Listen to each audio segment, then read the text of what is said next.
Super સિક્સમાં આગળ વાત કરીએ વરસાદથી દેશના હાલ કેવા થયા છે બેહાલ। સમગ્ર દેશમાં ચોમાસાની અસર જોવા મળી રહી છે। દિલ્હીથી લઈને મુંબઈ સુધી ભારે વરસાદ પડી રહ્યો છે। આજે મહારાષ્ટ્ર, દિલ્હી, એનસીઆર અને ઉત્તર પ્રદેશના અનેક વિસ્તારોમાં વરસાદ પડ્યો, જ્યારે કેટલીક જગ્યાએ હળવો વરસાદ જોવા મળ્યો। આવી જ સ્થિતિ મહારાષ્ટ્રની રાજધાની મુંબઈમાં બની છે, જ્યાં ભારે વરસાદના કારણે લોકોને રાહતની સાથે પાણી ભરાઈ જવાનો સામનો કરવો પડ્યો।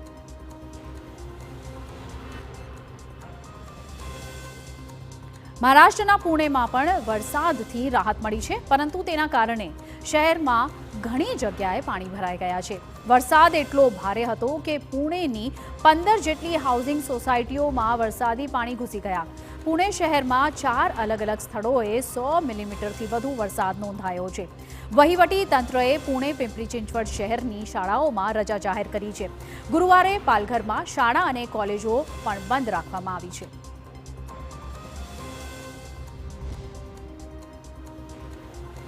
મહારાષ્ટ્રના પુણે સહિત અનેક શહેરોમાં પૂર જેવી સ્થિતિ છે। પુણે શહેરમાં ભારે વરસાદને કારણે ડેક્કન નદીની આસપાસના રસ્તાઓ બંધ કરી દેવામાં આવ્યા છે।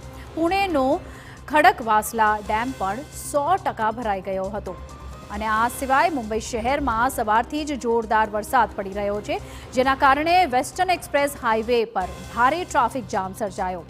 કોલ્હાપુરમાં પણ નીચાણવાળા વિસ્તારોમાં પાણી ભરાઈ ગયા છે।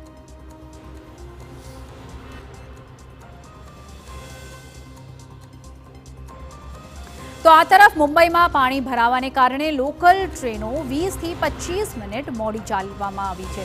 અને હવામાન વિભાગે માહિતી આપી છે કે મોડી રાતથી મુંબઈમાં 4 ઇંચથી વધુ વરસાદ નોંધાયો। લોનાવલામાં છેલ્લા 24 કલાકમાં 10 ઇંચથી વધુ વરસાદ નોંધાયો છે। તો બીજી તરફ નેપાળમાંથી છોડવામાં આવતા પાણીને કારણે ઉત્તર પ્રદેશમાં રાપ્તી નદીમાં વધારો થયો છે, જેના કારણે ગોરખપુરના 50 ગામોમાં પૂરની સ્થિતિ પ્રવર્તી રહી છે। એનડીઆરએફ અને એસડીઆરએફને પણ અહીં તૈનાત કરવામાં આવ્યા છે।